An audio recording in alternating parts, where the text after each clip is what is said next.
Okay, so here's a wheel that's similar to the one on yours, and the big difference in this one is the ratchet wheel is much bigger.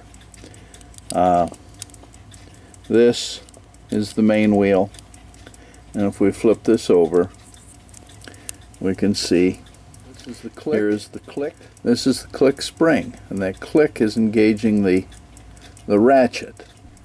Okay, where the chain goes, these pieces, the ratchet, this indented piece, the cogs, this indented piece, and this flat plate are all part of the same thing. This one doesn't have a second flat plate in it like yours does. There should be another.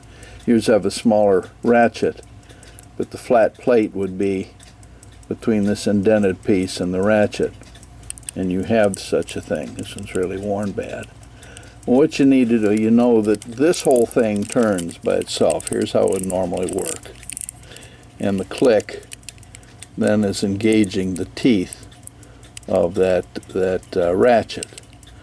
But what can happen, and yours may be hooked up a little different. This is attached permanently to the main wheel, and then you have this click spring, and the click spring, let me see if I can zoom in on this and keep it in focus.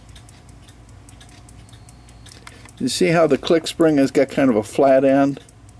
Yours should look something similar to this, and that flat end is fitting into, you see there's a groove in the back of that click, and that spring fits into that groove.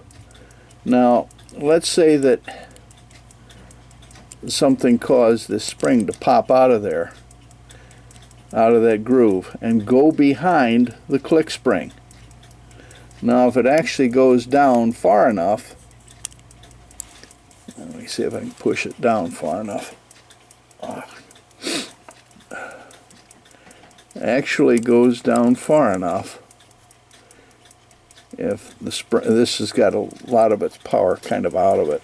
If the spring gets down inside there and then wedges between the ratchet wheel and the other wheel, and it got wedged in behind the ratchet wheel, then that would jam the ability of this to move. Right now it's moving completely freely because the click is disengaged.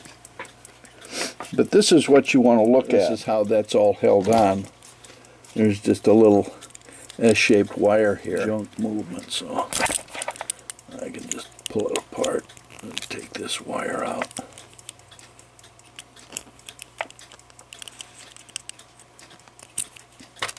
And then this whole thing slides off. Anyway, there we are. Here's the click, and here is the click spring. So that's supposed to be in behind. If that click comes out of that, here now you can really see, I think, the notch in the back of that click. See that notch? The notch there, and that flat end of that click spring should be in that notch. And if that thing popped out of there, or the click bouncing up and down, make that click spring bounce out, gets in behind, and then that could potentially clear down behind the click itself, behind the ratchet. In which case, if this were back on here now, let me get the click out of the way, that could literally get down in between this wheel and the ratchet and wedge that tight enough that the wheel won't move. That's what I'm saying you should check very closely.